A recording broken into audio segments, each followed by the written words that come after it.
Hello and welcome everyone. I'm Dr. Andrew Kaufman and I have a special treat for you today. I have a new PowerPoint slide presentation and today I'm going to be talking to you about Cox postulates. I know many of you have been asking questions about that. I'm going to share my screen now. I'm sorry about that one. I chose the wrong thing. So here we go. As I said, the title of today's presentation is Cox postulates, have they been proven for viruses? Or the rooster in the river of rats. And please visit me at my website, andrewkaufmanmd.com, where you can request consultations or interviews. You can ask questions, leave general comments or other feedback, or just in general get in touch with me. And the name of my YouTube series is called Medicamentum Authentica, and it's on my YouTube channel under Andrew Kaufman. And I also have a channel on BitChute, Dr. Andrew Kaufman, so please find me there as well. Okay, so let's talk about what Cox postulates are. So there are four postulates, and these are some common sense rules that were formulated originally in the late 1800s to provide a way to determine if a microorganism or germ causes a disease. So the first postulate is the microorganism must be found in abundance in all organisms suffering from the disease, but should not be found in healthy organisms. Pretty common sense.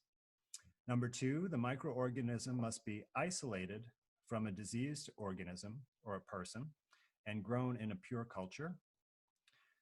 Three, the cultured microorganism should cause disease when introduced into a healthy organism. So once you've isolated it from a sick person and purified it, then you can put it into a healthy person and cause the same disease.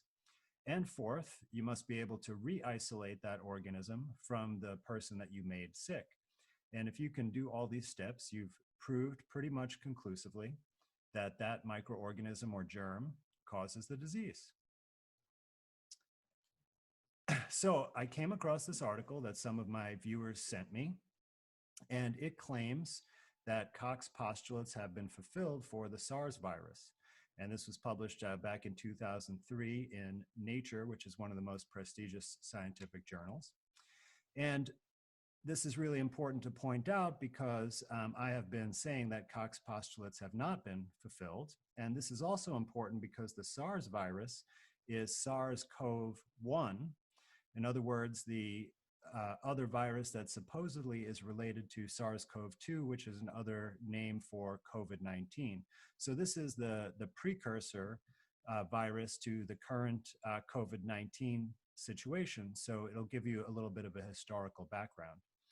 So I want to point out that right here, just between the title and what they say in the body of this article, already they're misleading you. Because in the second paragraph, they wrote, according to Cox postulates as modified by Rivers for viral disease. So it's not Cox postulates, it's Rivers criteria, which is different. And they should have put that in the title, but they're misleading you to make you think that Cox postulates have been fulfilled. According to Rivers, there are 6 criteria to establish virus as a cause of disease. And I'm going to tell you what those 6 criteria are. And I'm going to compare and contrast that to Cox postulates. So you'll see that the color coding tells you which matches up with which, so you can see that there is quite a bit of overlap. So the one that that Rivers did not require was that the microorganism is found in ill but not healthy people. So that seemingly was too difficult to prove for Rivers, but I feel that this is a major shortcoming, because if you can't find a virus in a sick person with the disease that you're looking at, then how can you really say that it causes that virus? However, I'm going to give it a pass because they're using the Rivers criteria, so I will apply the Rivers criteria. And you can see that it definitely requires isolation of the virus from a diseased host, just like Cox criteria. And also, there's a slight difference in how it's cultivated because viruses are not living organisms. They can't reproduce on their own. So you cannot grow them in a pure culture. So for example, if you isolated, let's say, Staphylococcus from a sick person, you could grow that Staphylococcus in a pure culture that will only be Staphylococcus cells. But with a virus, since they can't reproduce and they're not alive, you can't grow them in a pure culture of just virus particles. So you need to have host cells. So that would be cells basically from the person who is ill or the source of the virus in the first place. Now, there's the third criteria of Rivers, which is not in Koch's postulates, which is proof of filterability. And this is important because the virus particles are very, very tiny in the nanometer scale, which is a billionth of a meter. And so if they have a filter with very, very small pores, much smaller than the masks people are wearing, only the particles that are considered to be a virus can pass through, and all of the other cells, like the host cells or any bacteria or fungal cells that are in the mix, will get filtered out. So this is a way to purify the viral particle. Number four, you must be able to take that isolated particle or virus and put it into a healthy host and cause the same disease. So that's the same as the third criteria of Koch's postulates. And this is the criterion that is the most important for proving that this agent causes a disease. You can't say that it causes a disease without this step, because before that, even if you find it in people with the disease, it's just an association or a correlation, and that does not prove causation. And I'll give you an example. Let's say that you show up at a fire and you see there are firefighters there. Now, you can't assume that the firefighters caused the fire just because they're there. They're just associated with the fire.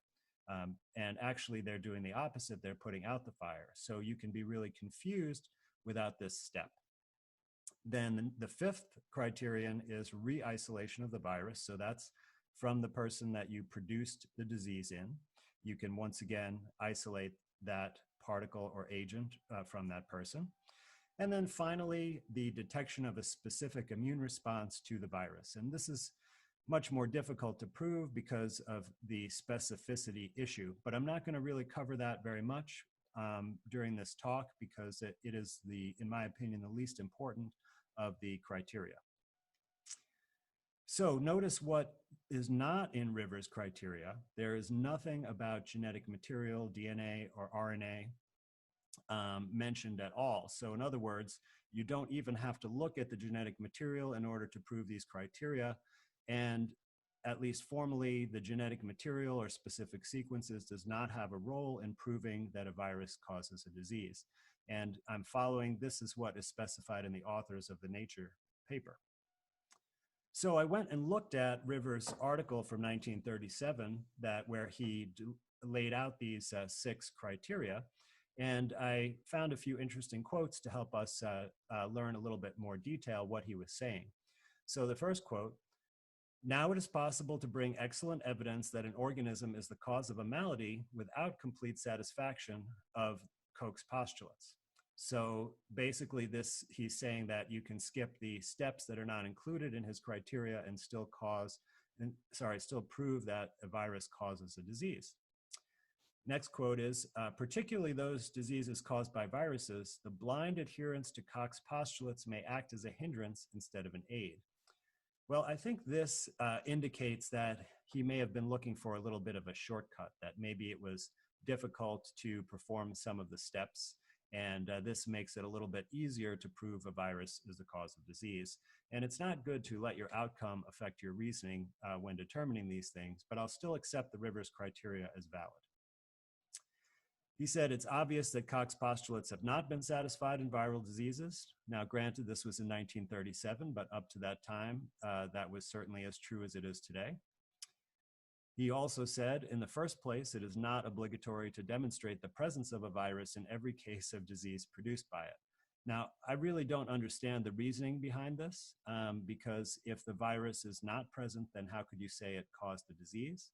But once again, I'll accept these criteria since this is what the authors laid out. And the last quote, "Viruses, whether they are parasites or fabrications of an autocatalytic processes, are intimately associated with host cells." So this is really important because it indicates a degree of uncertainty about the nature of viruses. And when he says that they are fabrications of autocatalytic processes, what I think that means is what's called apoptotic bodies. So our cells undergo this programmed cell death called apoptosis or apoptosis. And this happens in response to various things. It could just be a natural occurrence, but if there is a major illness, then cells might undergo this process, and they basically fragment into little blebs. And these little bodies, I think, are what he's calling the fabrications of an autocatalytic process. But that's very different from a virus, because that actually comes from our own cells rather than from outside. And he definitely points out the intimate association with the host cells, which is very important in the experimental methods that I'll get into. He also said something very important about how you prove the criterion where you put the isolated virus into a healthy person and cause the same disease. And what he said is, by means of inoculation of material obtained with patients with the natural disease. Okay, so not something made in a laboratory or from a laboratory, but from another patient with the natural disease. That's very important. He also said, if the inoculated animals become sick or die in a characteristic manner, which means having the same symptoms as the original disease, and if the disease in them can be transmitted from animal to animal by means of inoculations with blood or emulsions of involved tissue, free from ordinary microbes or rickettsia, so in other words, give them a bodily fluid that has been filtered so that there are no other organisms in that can confuse the issue. It has to be purified. Says one is fairly confident that the malady is the experimental animals is induced by a virus. So basically what he's saying is, if you apply his criteria, it's not certain, but you can be fairly confident that the virus causes that disease. So that is not very inspiring of confidence in me, but nonetheless, that is what he said about these criteria. So in other words, even if all 6 of the criteria are satisfied, that only leads you to be fairly confident, not conclusive, not certain, not 100%, just fairly confident. Okay, so let's get back to this Nature article now that we've reviewed the background information. And it goes on to say that the first 3 Rivers criteria, which is isolation of the virus from a diseased host, number 2, cultivation in host cells, and number 3, proof of filterability, have been met for the SARS coronavirus by several groups. And you see at the bottom these footnotes 2, 3, 4, 5. So I'm going to go through, and they are also in the article here at the top. If I can put my cursor is visible here. So 2, 3, 4. Oh, sorry. This is from a different paper. This is from the one before. So it's at the bottom of this, 2, 3, 4, 5. But I'm going to give all the references in each slides because I went through all those papers. And number 2 is actually the Rivers paper, I believe. But let's see. So before we get into those papers, I just want to go over the definition of isolate, because I think that this has been confused by some of the scientists as to what it means and what procedure they're using. So this is from the Merriam-Webster Collegiate Dictionary, and it says, especially to separate from another substance so as to obtain pure or in a free state. So in other words, nothing else is mixed with it. Very key. So here is a method that's been documented by many. It's in standard microbiology textbook or lab textbook, and it has been used extensively to isolate viruses from lower organisms such as bacteria, amoeba, and algae. And what you do here is you take the sample or the body fluid, which is in the upper, left corner here. This is the body fluid. So like in the case of SARS and of COVID-19, it would be lung fluid is the most common thing that is used for this purpose. And what you do is take that fluid and you put it through very, very small filters. And this accomplishes what I described earlier, that separates out the tiny little particles from any bacteria. In this photograph here, these big rods are actually bacteria, and the little dots are supposedly viral particles. So putting them through this filter, you leave the bacteria behind and just collect the little particles, little dots in the filtrate. Then you take this filtrate and you use a centrifuge with a density gradient solution. So you put the density gradient liquid in the tube and then add the filtrate and spin it. And what it does is it it forms a band of the particles because they all have the same density. And then you could easily take a pipette and suck those particles out. And then you can look at them under the electron microscope, and you can do chemical characterization on them, and you can extract genetic material if you want to look at that. But the key thing is that going through these steps, you've completely purified the particles directly from the sick patient's specimen without mixing any adulterants or other things with it. And so that is really key for this isolation step. Now, here's what the scientists that are publishing articles saying they isolated a virus are doing. So they start with the same sample, the lung fluid, but what they do first is they just take the whole thing. They don't filter it or purify it in any way, but they add some enzymes that dissolve the membrane, so it releases all the genetic material that may be inside of cells or particles into the free solution.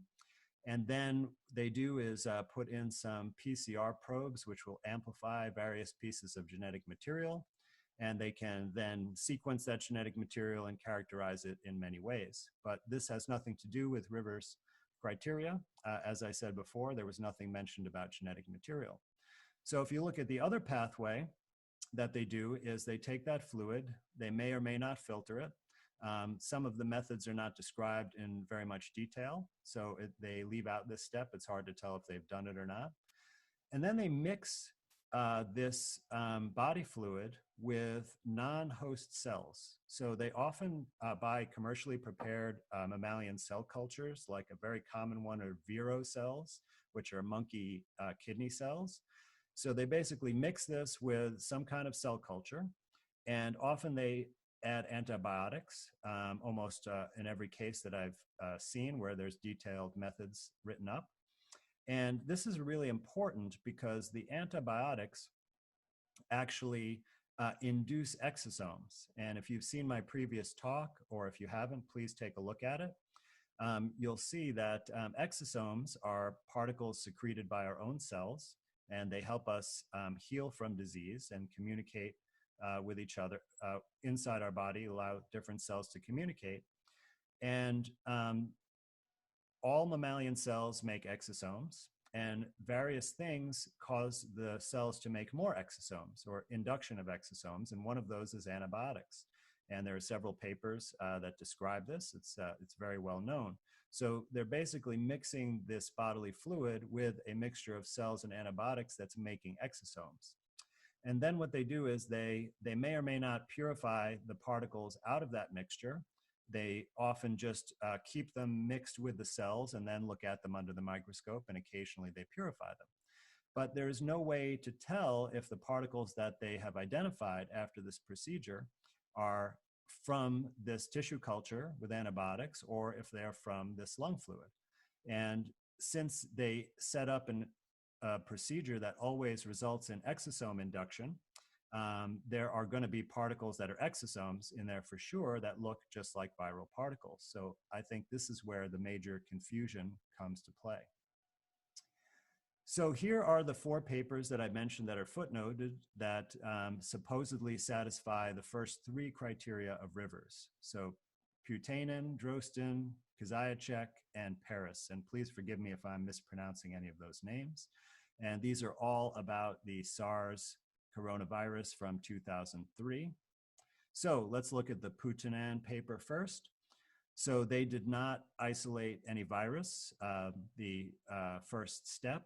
And here's a quote from the article: routine direct virologic examination of all respiratory and stool specimens received from 9 of the 10 patients was completed, yielding negative results. This included negative electron microscopical examination. So what they actually followed the right procedure here to do this, that they took the lung and stool specimens in this case and actually did try to purify those and look at those under a microscope, but they did not see anything. So that was a negative isolation. As I described, they did obtain genetic material, as they do in almost all these studies. The second step, they did not cultivate any fluid or particles in host cells. Instead, they used monkey Vero cells, which, as I described, introduces exosomes. And they did not prove filterability. So what they did was they performed all of these different tests, mostly genetic tests or antibody tests, to screen out for the presence of other bacteria or viruses that are known to cause disease. And in this case, they actually found metapneumovirus in 4 of the 9 patients, which definitely confused the issue. So once again, in the Putanen paper, they did not prove any of the 3 criterion as claimed. So let's look at the Drosten paper. And once again, they did not isolate any virus. They did find, interestingly, particles that look like another virus called paramyxovirus in one specimen, but not in the other specimens. Once again, they did not cultivate any particles in host cells. Instead, they used vero cells again. And once again, they did not prove filterability. So that's the first 2 papers have not proved any of the criterion yet. Let's go to the third one, the Kaziachek paper. So once again, they did not isolate a virus.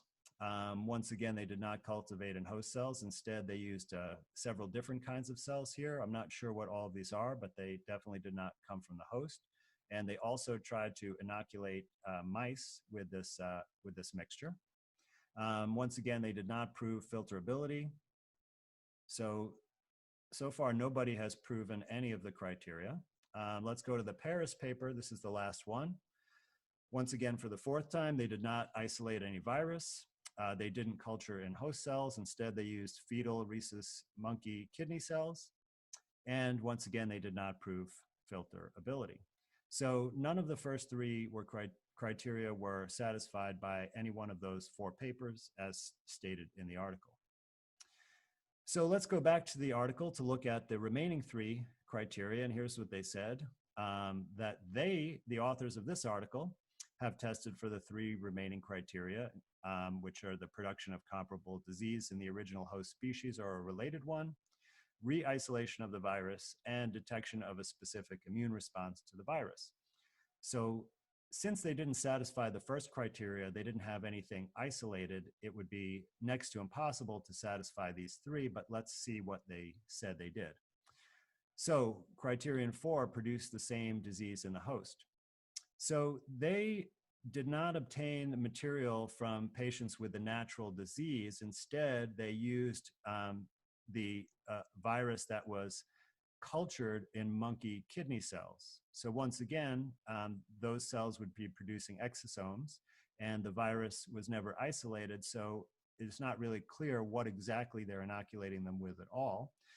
However, out of those 2 macaques, and they only did this with 2, only one of them had respiratory symptoms. So in other words, even if you say that they really did inoculate them with something they isolated from a sick person, they didn't cause the same disease in both of the hosts, only in one of them. And the other one, they had a skin rash. And even when they examined their lungs at autopsy, because of course they killed these animals right after the experiment, they found different findings. One had extensive lung pathology and the other one did not.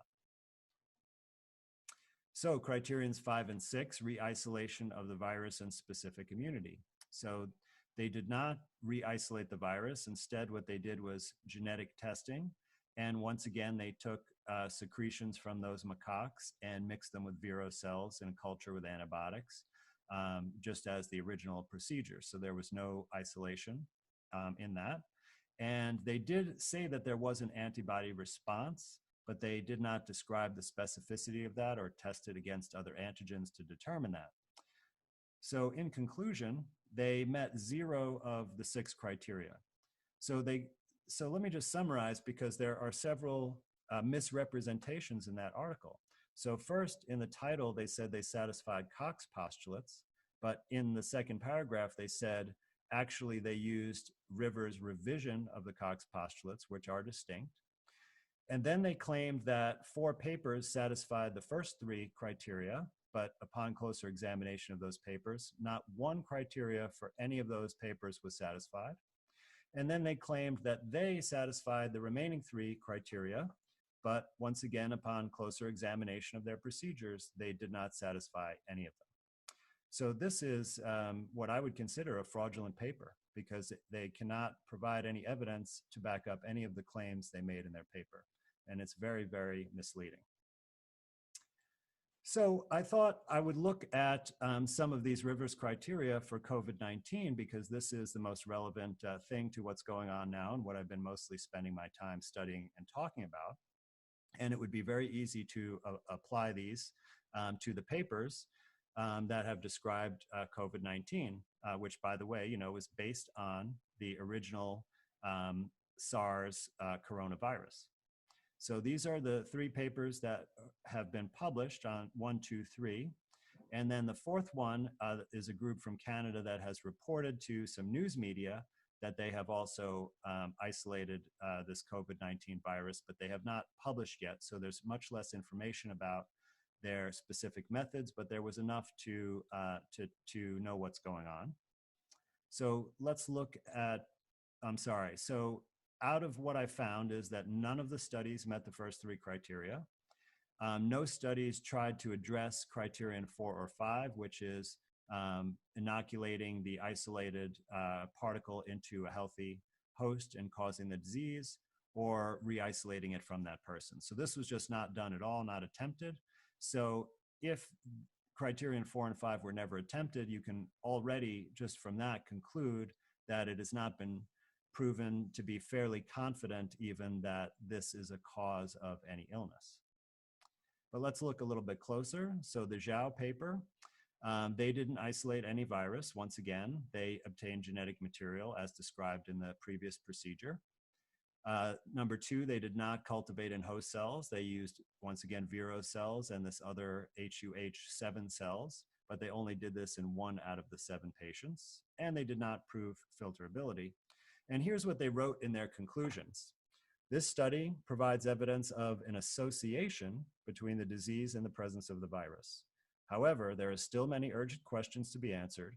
We need more clinical data and samples to confirm if this virus is indeed the etiology agent for this epidemic. And etiology means cause. So basically they said, we need more studies to prove causation. This only provides evidence of an association. And there's still many questions to answer. So the authors of this article were very honest and understood the limitations of their research methods and put an appropriate conclusion.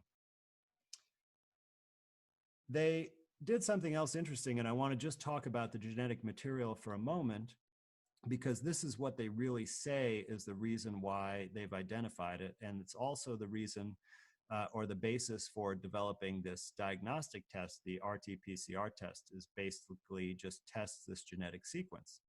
So the way that they said that it's a coronavirus is because they tested the sequence of this RNA that they can't identify the source because they didn't purify anything. And they said it shares just under 80% sequence identity to the SARS-CoV-1, which I was talking about earlier.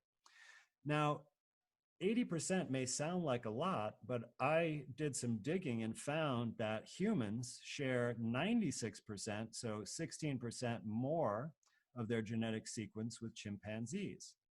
So if you were to say that 80% sequence identity means that it's a coronavirus, well, you'd be saying that if you had a DNA sample from me and compared it to chimpanzee sequences, you would say that I was a chimpanzee, which clearly I am not.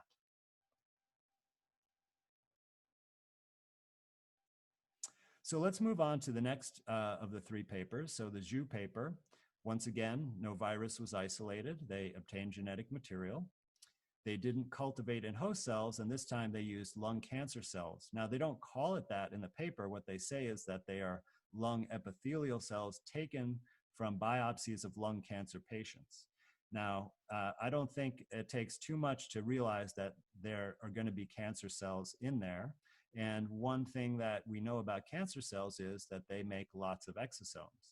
So this would provide particles that could be seen under the microscope and confused with other particles. And once again, they did not prove filterability. And this is what they said in their conclusion. So once again, an honest author. Although our study does not fulfill Koch's postulate, so they acknowledge that outright, our analyses provide evidence implicating 2019 nCoV in the Wuhan outbreak. So we have association, and we have implication. So this is nowhere near causation. This is preliminary findings that basically suggest that you need to do some more studies and actually apply the Rivers criteria if you want to prove causation. Now, the third paper is a little bit more problematic, but I'll get to that in a second. But if you look at the methods, once again, they did not isolate any virus. Once again, they did not cultivate in host cells. They used vero cells and antibiotics and did not prove filterability. However, I want to describe the McMaster team first because, like I said, they don't have a published paper, so I can't say a lot, but they did describe their methods a little bit on their website. And once again, they did not isolate a virus, and they also did not cultivate in host cells. They're using some other kind of mammalian cells, which is the same procedure every group is using. But back to the Kim paper, because the Kim paper has something really problematic. And this doesn't come from the conclusion, it comes from the introduction section. And in their introductory section, they said basically that a new coronavirus was identified as the causative agent of this unexplained pneumonia in January 2020. Now, this is a very bold statement. And as you saw, the conclusions of the other two papers, which came before this, didn't make any such statements based on their research.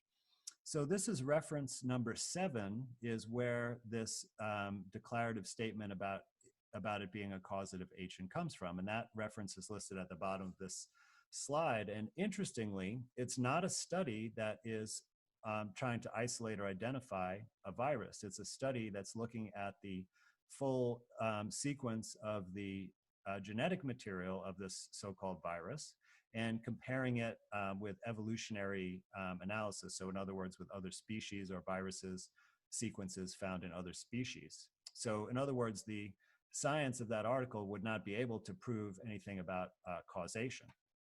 So I went and looked at that article, and interestingly, it doesn't say anything about causation anywhere. In the introduction, it says that a novel coronavirus is associated with human-to-human transition and severe human infection. So once again, association is not causation. And in its conclusion, it talks about the genetic features of the virus and their potential association with virus characteristics and virulence in humans remain to be elucidated. So in other words, there's some kind of association. We need more research. We haven't proven anything. So how did they say this? They must have just basically flat out lied. They made this up. They said it's a causative agent. They gave a reference, and it's not in the reference. And in my opinion, this should be censured. I mean, this is a serious ethical violation here to make such an important claim. All of the world policies are based upon this claim that it is a causative agent, and they cannot reference any science to back that up whatsoever. If we go on and look again at that McMaster University article, which is on the university website, they also make a bold claim, perhaps following on Kim's paper, saying that this new coronavirus set in motion the pandemic. So that's even a bigger claim than it being the cause of an illness. So you see, once a rumor is put out there, then other people are going to adopt it, and then it's going to become in people's minds the truth, even though there's nothing to back it up. So just to summarize the whole rumor mill thing, we have the papers that actually did the studies, and they claim that there's an association or an implication of the virus in the illness, far from any declarative statement about causation. Then in the third paper, it was changed to causative agent, and then it was changed to set in motion the pandemic. So stronger and stronger statements. And no evidence was provided at all to back up those statements, just flat out lies.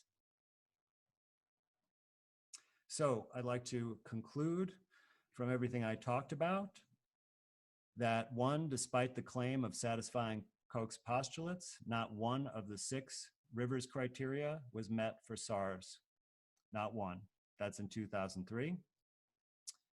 None of the Rivers criteria were met for COVID-19, except possibly specific immunity, the least important of the 6 criteria. And rumors and lies placed COVID-19 as the cause of a pandemic with no proof whatsoever. Just want to highlight the players here. And please do connect with me at my website, andrewkaufmanmd.com. Thank you so much for your time, and I'll see you next time.